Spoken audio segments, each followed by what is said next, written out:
Quero cumprimentar os irmãos com a paz do Senhor. Amém, irmãos. Louvado seja o nome do Senhor. Vamos abrir nossas Bíblias na carta do apóstolo Paulo aos Efésios, capítulo de número 3. E vamos estar lendo a partir do versículo de número 14. Efésios, capítulo 3, do versículo 14 em diante. Louvado seja o nome do Senhor. Estamos muito felizes, irmãos, de estarmos aqui mais uma vez para estarmos ministrando ao Senhor. Agradeço a Deus, o pastor Paulo, pela confiança, a cada um dos irmãos, em nome do Senhor Jesus. Que você esteja aqui essa noite com o seu coração preparado para aquilo que Deus quer falar com você. Amém? Efésios capítulo 3, a partir do versículo de número 14, nos diz assim: Por causa disso, me ponho de joelhos perante o Pai de nosso Senhor Jesus Cristo, do qual toda a família nos céus e na terra toma o nome, para que, segundo as riquezas da sua glória, vos conceda que sejais corroborados com poder, pelo seu Espírito, no homem interior, para que Cristo habite pela fé no vosso coração, a fim de, estando arraigados e fundados em amor, poderdes perfeitamente compreender com todos os santos qual seja a largura e o comprimento e a altura e a profundidade, e conhecer o amor de Cristo, que excede todo o entendimento, para que sejais cheios de toda a plenitude de Deus. Amém? Feche comigo seus olhos. Soberano, eterno e maravilhoso Deus. Pai, que o Senhor possa falar aos nossos corações esta noite, Deus. Senhor, eu sou apenas um instrumento, meu Pai. A Tua palavra, Senhor, já tem sido ministrada aos nossos corações. E nesse momento, meu Pai, eu quero que o Senhor prepare, meu Pai, os nossos ouvidos. Prepare a nossa mente, prepare o nosso coração, para entendermos, meu Pai, a Tua palavra. E não apenas entendermos, mas sermos transformados pela Tua palavra. Sermos, Senhor, impactados pela Sua palavra. Deus, Senhor, sermos, meu Pai, motivados, meu Pai, pela Tua palavra, em nome do Senhor Jesus. Amém.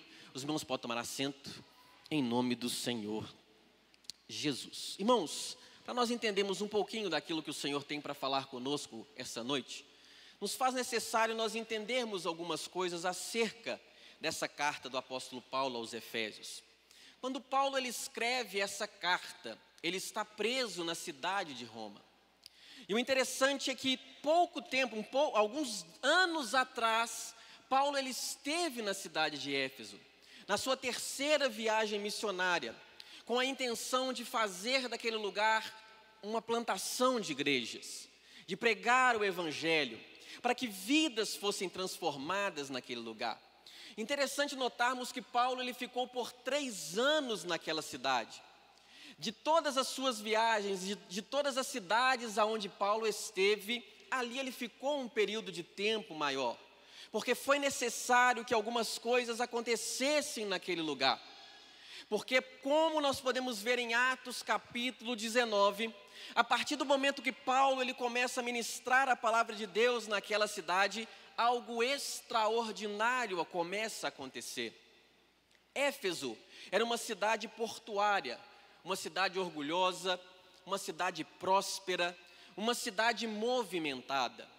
Não só por ser uma cidade portuária, onde navios atracavam todos os dias, mas porque ali naquela cidade encontrava-se uma das 7 maravilhas do mundo antigo, um templo de uma deusa da fertilidade, chamada pelos gregos de Ártemis e pelos romanos de Diana. Todo o comércio e toda a vida financeira daquela cidade girava em torno daquele templo, seja na venda de souvenirs, de lembranças, seja no culto e na adoração.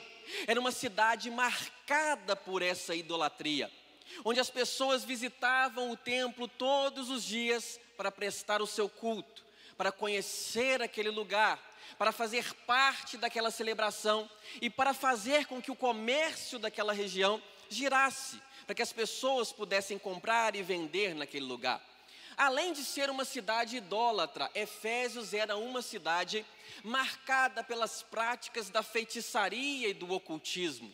Fato é que as pessoas viajavam até Éfeso, porque ali era um berço onde as pessoas encontravam livros, encontravam materiais de estudos, e não apenas isso, como também pessoas que praticavam o ocultismo e praticavam a feitiçaria, os praticantes desses rituais.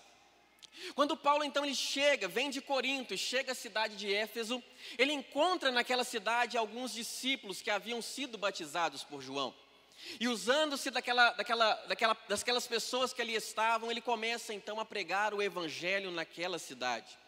Fato é que algo extraordinário começa a acontecer naquele lugar, que nós podemos perceber de forma muito clara que aconteceu naquela cidade um avivamento espiritual. Mas como assim, presbítero irmão Alain? Como que a gente consegue perceber que naquela cidade aconteceu um grande avivamento espiritual? Quando você abre a palavra do Senhor no livro de Atos, no capítulo de número 19, você vê essa viagem e essa estadia de Paulo naquela cidade.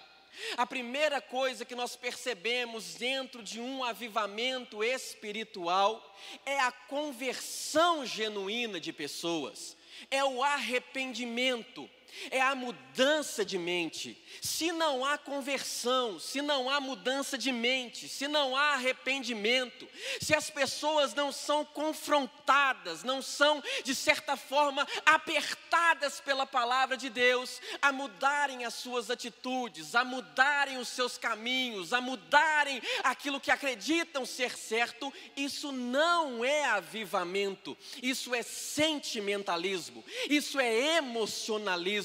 É a mesma coisa que você assistir um filme de romance, ler uma poesia, ver uma música romântica ou um vídeo emocional ou um vídeo motivacional. Avivamento, ele gera mudança de atitude. Avivamento, ele leva mudança de postura. Se você é um crente avivado, você começa a buscar a Deus de forma diferente. Você começa a se posicionar de forma diferente, e foi o que aconteceu com aquela cidade. Louvado seja o nome do Senhor. Em primeiro lugar, em Atos capítulo 19, versículo 18, diz assim, que muitos dos que creram viam e confessavam as suas obras más. Começou a haver conversão no meio daquela cidade. E o mais interessante é que quando há um avivamento espiritual, é sinal de que a igreja está avançando. E quando a igreja avança, o inferno desfalece. Quando a igreja se levanta, o inferno fracassa. As obras do mal fracassam. Sabe por quê? Em primeiro lugar, o evangelho começa a ser pregado naquele lugar. Pessoas começam a se converter. E o comércio que girava em torno da adoração daquela deusa chamada Diana entra em colapso. Quando você lê Atos capítulo 19, você percebe que Demétrio, um ourives de prata, junta todos os profissionais da área, vão até os magistrados e dizem: Paulo está atrapalhando o nosso negócio, as pessoas não estão mais comprando aquilo que vendemos, as pessoas não estão mais visitando o templo, a deusa Diana está entrando em descrédito e a sua majestade, entre aspas, divina, está sendo destituída. Quando Deus entra no negócio, o comércio do mal fracassa. Quando Deus entra no negócio, as obras do inferno não prevalecem. Em segundo lugar, a feitiçaria e o ocultismo naquela cidade entrou em falência.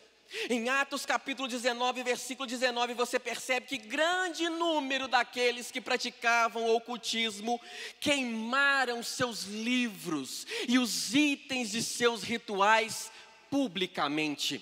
Diz o versículo que aproximadamente o valor calculado daquele prejuízo para o inferno foi na faixa de 50.000 dracmas, que convertido para o salário mínimo do trabalhador brasileiro, aproximadamente 2.353.500 reais foram queimados naquele lugar. Sabe por quê? Porque Deus entrou no negócio. Aonde Deus entra, o inferno falece, o inferno fracassa, o inferno não consegue ficar de pé. As pessoas começaram a se converter. Aleluia. O segundo aspecto que nós conseguimos perceber do avivamento naquela cidade foi a pregação e a sede pela palavra de Deus. Um crente avivado, ele não apenas pula, ele não apenas grita, ele não apenas chora, ele tem sede de conhecimento da palavra de Deus. Ele tem sede de buscar o conhecimento da palavra de Deus. Em Atos capítulo 19, versículo 20, nós conseguimos perceber que a palavra do Senhor muito se difundia e se fortalecia. Aonde há avivamento, há conhecimento de Deus, há dedicação no estudo, há zelo missionário, há fé, há crescimento espiritual. Um aspecto claro na vida de um crente avivado é quando ele começa a se despertar para navegar no oceano das sagradas escrituras. Louvado seja o nome do Senhor. Em terceiro lugar, o nome de Jesus Cristo começou a ser glorificado. Em Atos capítulo 19, versículo 17, diz assim, que o nome do Senhor Jesus era engrandecido. Não foi o nome de Paulo, não foi o nome da igreja de Éfeso, não foi o nome de Diana que estava sendo engrandecido, era o nome do Senhor Jesus. Um avivamento de verdade, ele não deixa pessoas famosas. Um avivamento de verdade deixa Jesus Cristo famoso.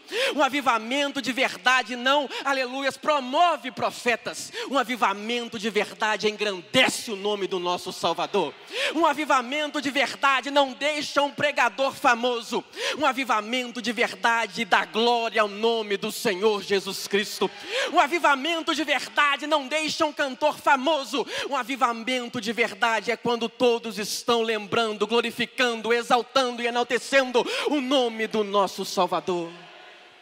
Em quarto lugar, aleluia, houve a intensificação da oração e do testemunho, fervor.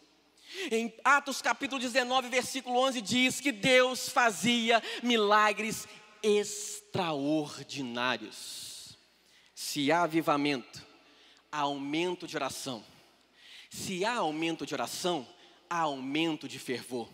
Se há aumento de fervor, há aumento de sobrenatural. Se não há sobrenatural, não há fervor. Se não há fervor, não há oração. Se não há oração, não há avivamento. Aleluia. Aleluia. Aleluia. Por isso precisamos, irmãos, buscar nas nossas vidas o verdadeiro avivamento, que nos impulsiona a orarmos mais, que nos impulsionam a dobrar mais os nossos joelhos, que nos impulsiona a consagrar mais as nossas vidas. Em quinto lugar, há renovo e dons espirituais.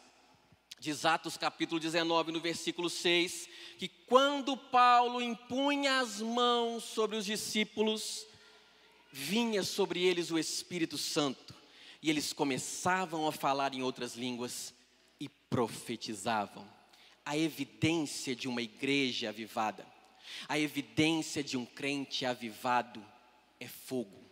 A evidência de uma igreja avivada é fogo. A evidência de um homem e uma mulher avivados são línguas estranhas.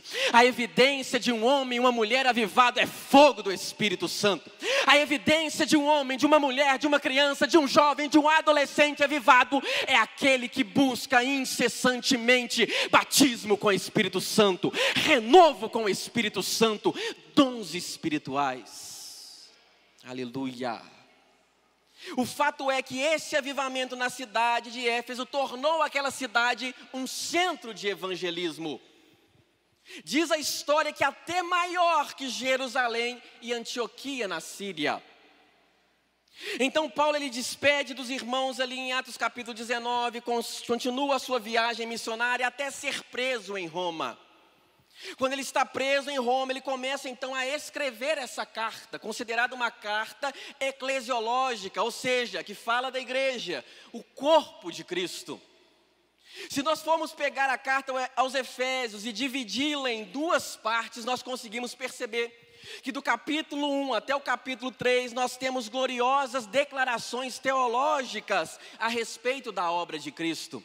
Nós vemos claramente que Deus nos escolheu, que o Filho nos redimiu e que o Espírito Santo nos selou, aleluia, louvado seja o nome do Senhor. Mas se nós lermos a partir do capítulo 4 até o versículo 6, nós começamos a ver instruções práticas da vida cristã, atitudes da vida cristã, o padrão a qual Deus requer de mim e de você. E o capítulo de número 3, do versículo 14 até o versículo de número 21, é o ápice que faz a junção entre todo o conteúdo teológico da carta de Efésios e as atitudes práticas que os homens e mulheres deveriam ter. Fato é que existe algo importantíssimo para nós analisarmos nesses textos a qual nós lemos nessa palavra.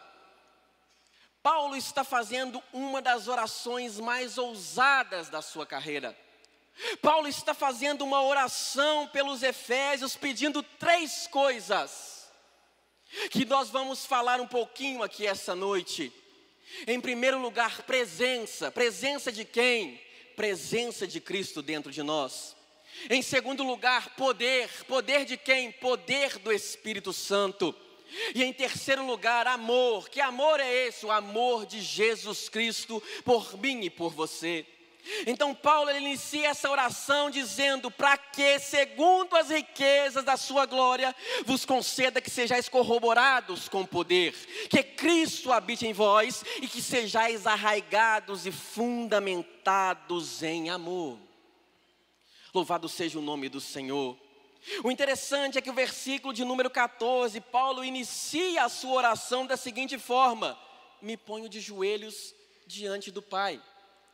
Ele estava preso dentro de uma cadeia romana, mas isso não impediu ele de dobrar os seus joelhos e orar. Aqui nós não estamos focando especificamente que Deus só ouve a oração de joelhos, não. Você pode orar de pé, você pode orar sentado, você pode orar da forma como você estiver no momento.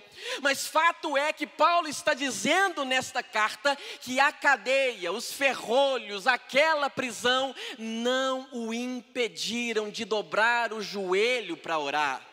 Infelizmente hoje em dia a ansiedade nos impede de orar, o medo nos impede de orar, o trabalho nos impede de orar, as pressões da vida nos impedem de orar. Mas Paulo, dentro de uma cadeia, nos ensina que nada pode nos impedir de termos um momento de oração quando precisamos buscar a presença de Deus.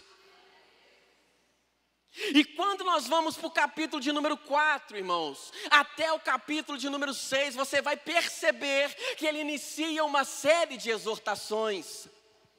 Ele começa dizendo que nós devemos nos despojar do velho homem e nos vestir de um novo homem. Ele diz que nós não devemos dar lugar ao diabo, mas sermos imitadores de Deus. Ele continua dizendo que nós já fomos trevas, mas que hoje somos luz e temos que andar como filhos da luz. Ele também fala acerca de abandonarmos atitudes e comportamentos desprezíveis. E fala também de nós não nos embriagarmos com vinho, ou seja, ficar bêbados daquilo que é natural, daquilo que é humano, daquilo que é mundano, daquilo que é carnal, daquilo que é passageiro, mas sermos transbordantes do Espírito Santo de Deus. Assim que ele encerra essas exortações, ele começa a fazer exortações particulares, pastor Paulo. Que hoje em dia, dependendo do tipo de exortação que Paulo faz a partir do capítulo de número 5, muitas pessoas irão torcer o nariz. porque ele fala de temas que hoje são considerados polêmicos. Em primeiro lugar, a sujeição da mulher ao seu marido. Em segundo lugar, que o homem ele tem que amar a sua mulher como Cristo amou a sua igreja, a ponto de morrer e se sacrificar pela sua esposa. Ele diz também que os filhos devem obedecer aos seus pais. Ele diz que os pais devem educar os filhos com ternura. Ele ensina que os servos devem obedecer aos seus senhores, ou seja, os funcionários devem obedecer aos seus patrões. Como também ele ensina que os patrões devem tratar os servos com o devido respeito. Quando Paulo ele começa a falar essas coisas lá na frente, a gente entende a oração dele. Porque ele está dizendo muito claro que a única forma de nós cumprirmos todos os requisitos, o padrão de Deus, aquilo que Deus requer de nós, é apenas se Jesus habitar no nosso coração, é apenas se tivermos poder do Espírito Santo, é apenas se estivermos enraigados no amor. Se não nos portarmos dessa forma, não conseguimos aceitar. É por isso que muitas pessoas aí fora, quando veem temas que nem esse, ficam nervosas, bravas, se irritam, porque não têm a presença de Jesus, o poder do Espírito Santo, e não estão alicerçadas em amor. Louvado seja o nome do Senhor. Então a primeira coisa que Paulo ele ora para mim e para você está no versículo de número 17, para que sejam habitados pelo Senhor Jesus Cristo. O termo em grego para o habitados aqui não está falando de um turista, não está falando de alguém que está visitando a casa, não está falando de alguém que está passando uma temporada, não. Está falando que Jesus ele tem que ser o dono do seu coração. Aí às vezes nós falamos, glória a Deus, seja o dono do meu coração. Só que o dono, sabe o que ele faz? Da forma que ele quer trabalhar. É só deixando Deus agir no seu coração, da forma que ele quer trabalhar. Para muitos, Jesus é como se você estivesse chegando na sua casa. Jesus, faça uma massagem nas minhas costas, coloque uma música relaxante, fale uma palavra de alívio, porque o meu dia hoje foi tão pesado, Jesus. E agora, assim que estiver tudo tranquilo, eu vou assistir os meus programas, eu vou fazer o que eu quiser, eu vou realizar da melhor maneira, porque o Senhor já resolveu o meu problema. Estou aliviado, estou aliviada, agora deixa eu tocar a minha vida. Se você se comportar dessa forma, nunca você vai experimentar poder, presença e amor de Jesus na sua vida. Jesus ele não quer ser apenas um morador visitante, ele quer entrar e fazer transformações e mudanças dentro da sua casa. Quer ver um exemplo claro disso? Sansão, irmãos. Sansão ele era um nazireu. E devido a ser um nazireu, ele tinha algumas restrições, irmãos, para ser consagrado ao Senhor. E sabe o que me chama a atenção, pastor Paulo, nessa palavra? É que Deus ele se importava tanto com a consagração dos homens às quais ele chamava, dos profetas, dos sacerdotes. Ele se importava tanto que hoje em dia eu não sei o que acontece, mas as pessoas acham que hoje nós temos uma liberdade tão grande que não precisamos nos consagrar. Será que Deus mudou? Será que o Deus do passado não é igual ao Deus de hoje? Será que Ele não requer de nós santidade? Será que Ele não requer de nós mudança de atitude? Será que Ele não requer de nós posicionamento? Então o nazireu, no capítulo de número 6 de Números, ele tinha algumas restrições. Em primeiro lugar, abster-se de bebida forte. Aí entrava vinho, não podia temperar a salada com vinagre. Não podia ter vinagre, está na Bíblia, irmãos. Todo mundo só lembra do cabelo, né? Sansão não podia cortar o cabelo. Não podia comer vinagre. Não podia comer uva, não podia nem no Natal participar da ceia se tivesse uva passa, irmãos.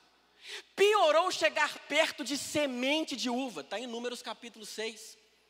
Em segundo lugar, ele não poderia passar navalha sobre os seus cabelos, nem em velório, irmãos, nem de gato e nem de cachorro, porque ele não poderia se aproximar de nenhum corpo morto. Era o voto de Sansão. Por que que Deus pediu esses requisitos para Sansão? Porque Sansão era uma casa aonde Deus queria habitar. Se Sansão cumprisse o padrão que Deus colocou, o coração de Sansão ia ter Deus, o coração de Sansão ia ter poder do Espírito Santo. O poder na vida de Sansão não era porque ele era cabeludo. O poder na vida de Sansão nem era por ele ser nazireu. O poder na vida de Sansão é porque o Espírito Santo encontrava um coração consagrado e separado para operar. É aí que está a diferença. Louvado seja o nome do Senhor. Mas como que Sansão se comportou diante daquelas situações, irmãos? Ele começou a desobedecer. Se aproximou de um corpo morto, pegou o mel lá do cadáver, comeu, o leão estava morto, ele foi lá, pegou o favo de mel e comeu, começou a desrespeitar a Deus, teve um casamento totalmente desestruturado por não respeitar aquilo que Deus tinha separado para ele. Se nós formos pensar, irmãos, nesse aspecto do leão, nós podemos entender que tem muitas pessoas, presbítero Vinícius, procurando na podridão mel, procurando em cadáveres mel. O mundo, irmãos, está morto em seus pecados e delitos. Jovem, no mundo não tem mel, no mundo não tem favo de mel. Você não vai achar doçura dentro do vale de ossos secos. Doçura está na presença de Deus. É aqui. E o ápice da desobediência de Sansão foi quando ele deixou uma pessoa entrar dentro do coração dele, Dalila. A partir do momento que Dalila entrou, quem saiu? A presença de Deus. Deus, ele quer habitar em seu coração na plenitude. Só que para ele habitar no seu coração na plenitude, o seu coração tem que estar habitável para Deus. O seu coração está habitável para Deus essa noite? O seu coração está disponível para Deus morar essa noite? Se Ele entrar no seu coração hoje, Ele pode mexer no que Ele quiser?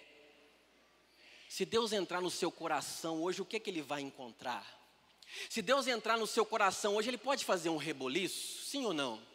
Se Deus entrar no seu coração, igual diz aquele hino, mexe com a minha estrutura, e Deus vai lá e pum na coluna, a pessoa começa a chorar. Porque quando Deus ele começa a trabalhar, irmãos, já viu reforma? Reforma dá uma dor de cabeça, irmãos. Nós reformamos nosso apartamento, Jesus Cristo de Nazaré. Nós não estamos aguentando ficar lá dentro, irmãos. Por quê? Reforma é trabalho. Você quer ter o seu coração habitável para o Senhor essa noite? Então aceite o processo de Deus no seu coração. E o processo começa com a separação. O processo começa em deixar o seu coração habitável para Deus. Então, o que é que nós podemos perceber diante dessa palavra? É que se o coração é inabitável para Deus, é porque existem coisas lá dentro que precisam sair. E que coisas que são essas, irmãos? Em primeiro lugar, a desobediência. Jesus, ele não quer apenas te dar palavras bonitas, um alívio, uma paz, uma cura, como muitos aí fora falam, Jesus é o amor, Jesus é a cura, Jesus ele mudou minha vida, mas ele mudou o seu coração, ele entrou no seu coração e habita, você largou as práticas erradas que você fazia. A primeira coisa que tem que sair do nosso coração para Jesus habitar é a desobediência. Deus não habita em um coração desobediente, mas eu obedeço a Deus. Você obedece o pastor? Porque se você não obedece o pastor que você está vendo, piorou a Deus que você não está vendo. Você obedece aos seus líderes? Você obedece à doutrina da igreja? Você obedece aos princípios de honra da igreja? Você obedece aos seus pais? Você obedece, aleluia, àquela pessoa que está hierarquicamente acima de você? Deus ele quer habitar no seu coração. Então deixa ele apertar um pouquinho, só um pouquinho. Deixa ele apertar o seu coração um pouquinho. Deus ele quer transformar o seu coração em um coração habitável. Deus ele quer transformar o seu coração em um santuário. Deus ele habita em santuário. Louvado seja o nome do Senhor. Romanos capítulo 6, versículo 12 diz: não permitam que o pecado continue dominando seus corpos mortais, fazendo com que vocês obedeçam aos seus desejos.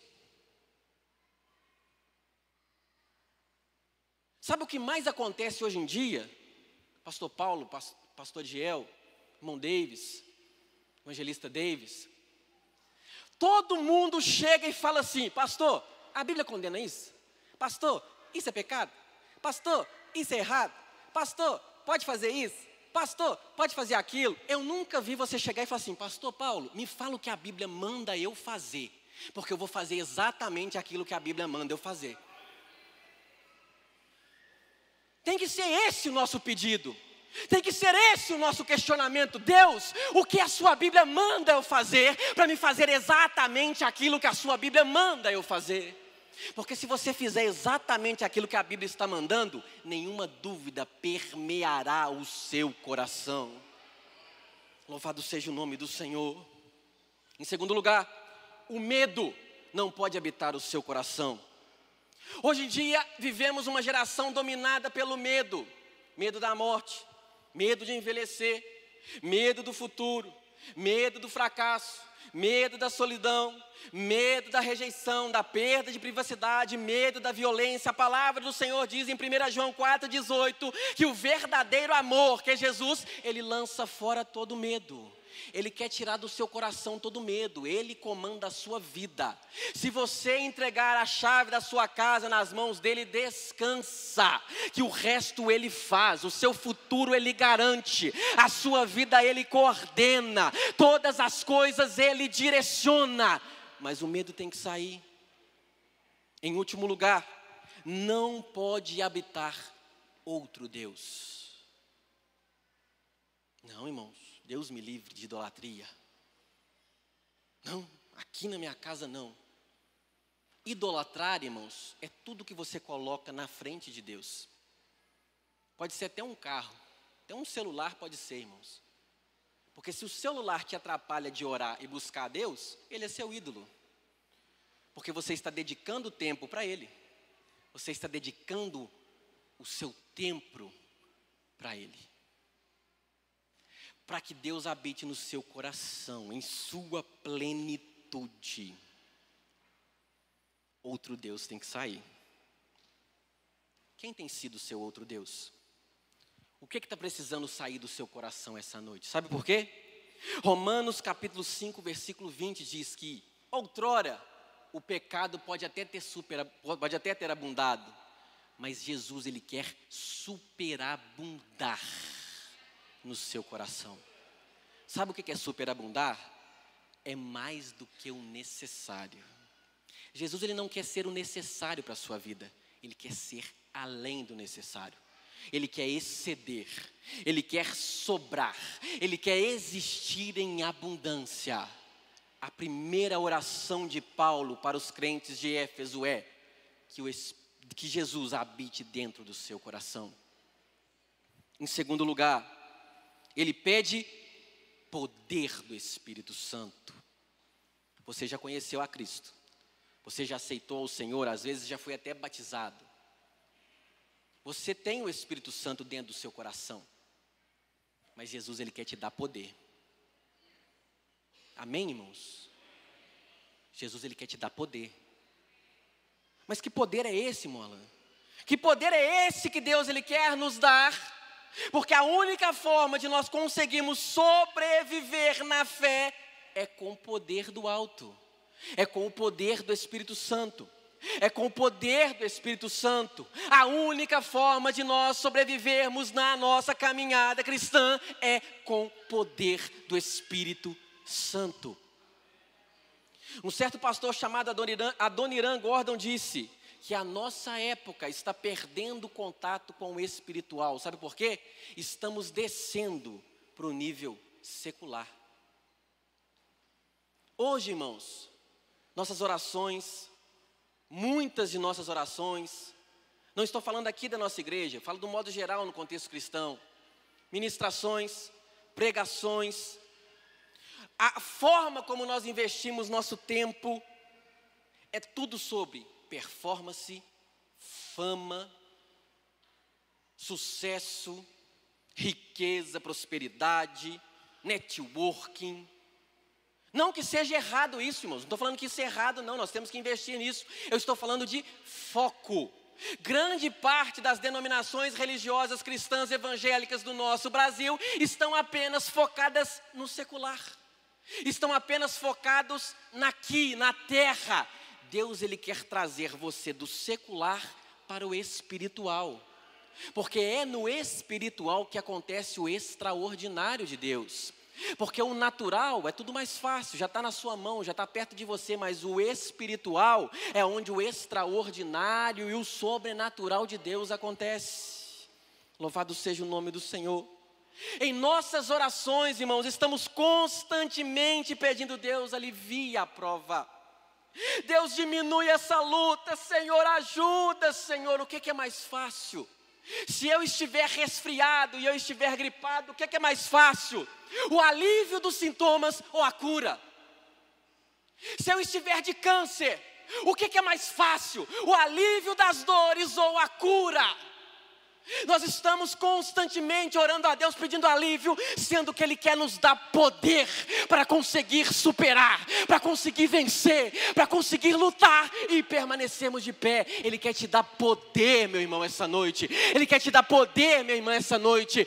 Ele não quer aliviar suas dores, não. Ele quer te dar estrutura para você aguentar o processo, porque é através do processo que Ele vai te dar amadurecimento, que Ele vai te dar vitória, que Ele vai te dar graça e que Ele vai te abençoar. Louvado seja o nome do Senhor. Poder para enfrentar e vencer. Não apenas isso, como o poder do Espírito Santo para sermos instrumentos de transformação. Quando Paulo, irmãos, chega em Éfeso, havia ali alguns irmãos naquela cidade. Se você ler Atos capítulo 19, versículo 1 e versículo 2, você vai perceber que quando ele chega ali, ele pergunta para aqueles discípulos: vocês já receberam o Espírito Santo? Quando eu estava estudando essa palavra e eu vi a resposta daqueles discípulos, eu falei assim: meu Deus, sabe qual foi a resposta daqueles homens? Não, nem sequer ouvimos que existe Espírito Santo. Às vezes nós estamos caminhando, custando, arrastando, sofrendo em nossas lutas, porque a gente não entende que do nosso lado Ele mandou o Consolador. Não apenas para consolar, mas para dar poder. Para dar poder, irmãos. Para dar poder. Poder do Espírito Santo. Poder do Espírito Santo. Poder do Espírito Santo. Diz a palavra do Senhor que quando Paulo ele impõe as mãos sobre aqueles homens, o Espírito Santo desce naqueles homens, eles são batizados, começam a falar novas línguas e a profetizar. Irmãos, nós somos assembleianos, amém? Se somos assembleianos, irmãos, na nossa declaração de fé diz assim, que nós acreditamos no batismo no Espírito Santo como evidência nas línguas estranhas, amém? Então quer dizer que a nossa teologia é a teologia pentecostal, amém, irmãos? Não quer dizer que nós acreditamos no fogo, amém, irmãos? Não quer dizer que nós acreditamos nas manifestações dos dons espirituais, que nós acreditamos no poder, que nós acreditamos no batismo, que nós acreditamos no dom de profecia, no dom de interpretação, no dom de discernimento de espírito, no dom de sabedoria, no dom de palavra, em vários dons. Mas por que não se manifesta mais no nosso meio? E eu vou falar por quê. Tessalonicenses capítulo de número 5, versículo 19 diz assim: não apaguem o Espírito Santo, não extingais o Espírito Santo. Sabe o que acontecia na igreja de Tessalônica? Duas coisas eles faziam para que o Espírito Santo apagasse. Leia o capítulo de número 5 que você vai entender. Em primeiro lugar, eles viviam uma vida carnal. Aonde tem carne não tem Espírito. Quer ser batizado com o Espírito Santo? Se encha do Espírito Santo. Mortifique a sua carne. Mortifique a sua carne. Mortifique a sua carne. Então, o autor aos Tessalonicenses está dizendo: não apague o Espírito Santo, não vivam uma vida carnal. E em segundo lugar, eles desprezavam os dons, e desprezavam as profecias e as manifestações espirituais. Irmãos, às vezes nós temos zelo demais, pastor Paulo. Às vezes nós temos uma falsa reverência. Às vezes não é porque nós estamos negando as manifestações espirituais, não. Às vezes nós temos tanto medo de descumprir a palavra de Deus, temos tanto medo que as coisas saiam do controle, que nós temos um zelo e uma reverência tão grande, que nós não deixamos o Espírito Santo trabalhar no nosso meio. Irmãos, nas nossas igrejas, às vezes se você dá um glória, tem gente que assusta. Às vezes se você fala línguas estranhas, tem gente que assusta e fica com medo. Porque nós estamos perdendo essa bênção que havia dentro de nós, irmãos, de ter um culto fervoroso, de darmos glórias a Deus, de glorificarmos a Deus, de exaltarmos o nome do Senhor. Quando Paulo está escrevendo aos Coríntios, está dizendo que tudo tem que ser feito com ordem e decência, é porque a igreja de Corinto era bagunçada. Enquanto o pastor estava pregando, tinha gente entregando profecia. Tinha gente que ficava falando línguas estranhas o culto inteiro e atrapalhava o andamento do trabalho. Ali não está dizendo que nós não podemos profetizar. Ali não está dizendo que nós não podemos falar em novas línguas, ser renovados em novas línguas. Ali não está dizendo que a igreja não pode fazer barulho, não. Ali está dizendo que em Corinto havia bagunça. Mas nós, irmãos, louvado seja o nome do Senhor, nós podemos glorificar a Deus. Nós podemos exaltar o nome do Senhor. Nós temos liberdade de falar em novas línguas. Nós temos liberdade de glorificar o nome do Senhor. Presbítero Alain, então me mostra então na Bíblia aonde isso acontece. Porque para mim estaremos no céu, sentado em nuvens brancas, com anjos tocando harpas e em silêncio. Vou para a Bíblia então. Apocalipse capítulo 5, versículo 11, versículo 12 diz assim: e olhei e ouvi a voz de muitos anjos, barulho, ao redor do trono, e dos seres viventes, e dos anciãos, e o número deles eram miríades e milhares de milhares, que com grande voz, barulho, diziam: digno é o Cordeiro que foi morto de receber o poder, e a riqueza, e a sabedoria, e a força, e a honra, e a glória, e o louvor. Sabe aonde é isso, irmão? É no céu. Quer mais um exemplo? Ezequiel capítulo 1, versículo 24. E andando eles, ouviu o ruído de muitas águas. Era barulhinho, presbítero Vinícius? Não, era ruído de muitas águas. Como ruído de muitas águas, com a voz do onipotente. Não, voz do onipotente. Um tumulto, como de um exército. Você já viu o exército cantando na rua, irmãos? Você já viu, aleluia, tiro de guerra cantando na rua? Não é? É barulho, é movimento. Sabe aonde estava acontecendo isso, irmãos? Lá no céu. Foi Ezequiel que teve essa visão. Em Êxodo capítulo 19, versículo 16, irmãos, estavam todos orando no Monte Sinai. Sabe quem desceu, irmãos? O próprio Deus. Diz a palavra do Senhor que no amanhecer houve trovão. Sabe o que é trovão? É barulho. Houve também relâmpago. Sabe o que é relâmpago? É barulho. Uma espessa nuvem e o som de uma buzina muito forte. Aleluia, de maneira que estremeceu todo o povo que estava no arraial. Deus, Ele gosta de barulho, irmãos. Deus, Ele gosta de barulho. Deus, Ele gosta de ser glorificado. Deus, Ele gosta de ser exaltado.